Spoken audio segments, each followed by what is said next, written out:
Hello everyone, আসসালামু আলাইকুম। কেমন আছেন সবাই? আশা করছি ভালো। চলে আসছি নতুন একটা ব্লগ নিয়ে। আমরা যারা হাজী ক্যাম্পের আশেপাশে এলাকায় থাকি, যেমন আশকোনা, নদ্দাপাড়া, দক্ষিণখান, এই এলাকার মানুষের জন্য হাজী ক্যাম্পের রাস্তাটা জরুরি। যে কোনো কারণে রাস্তা করার কাজ হচ্ছে, জানি না ঠিক নতুন কোনো রাস্তা হবে কিনা।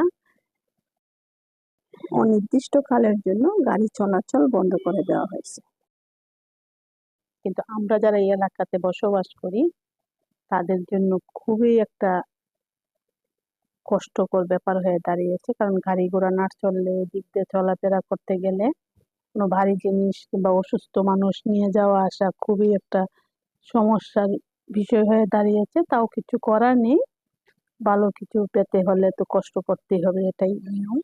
আশা করছি ভালো কিছুই হবে। কিন্তু আজকের ব্লগটা করার উদ্দেশ্য হলো যারা ছুটিতে